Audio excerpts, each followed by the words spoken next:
بسم الله الرحمن الرحيم. Salam, mən Siddiqə Cəfəriyəm. Qurani Kərimin hifzi proqramı ilə.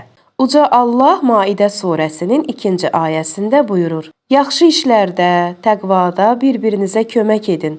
Günah və həddi aşmaqda bir-birinizə yar olmayın.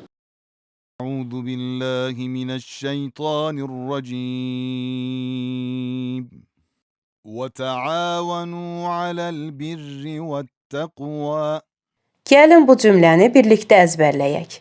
وتعاونوا على البر والتقوى Bu mərhələdə müəllimlə alçaq səslə zümzümə edirik. وتعاونوا على البر والتقوى Müəllim ilə təkrarlayın.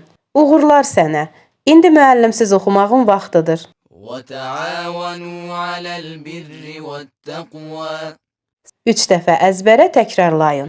وتعاونوا على البر والتقوى وتعاونوا على البر والتقوى وتعاونوا على البر والتقوى İndi ikinci qismətə keçək və əvvəlcə qulaq asaq. لا تعاونوا على الإثم والعدوان Bu mərhələdə ustadla birlikdə yavaşca zümzümə edək.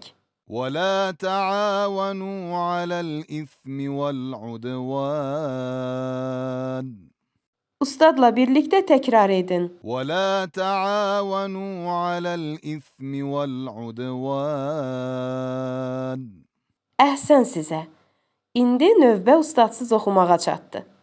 ولا تعاونوا على الإثم والعدوان 3 dəfə hifzdən təkrar edin. ولا تعاونوا على الإثم والعدوان ولا تعاونوا على الإثم والعدوان ولا تعاونوا على الإثم والعدوان İndi vaxt çatdı.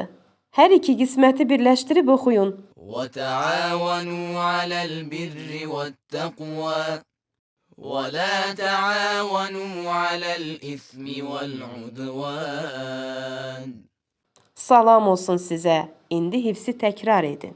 وتعاونوا على البر والتقوى ولا تعاونوا على الإثم والعدوان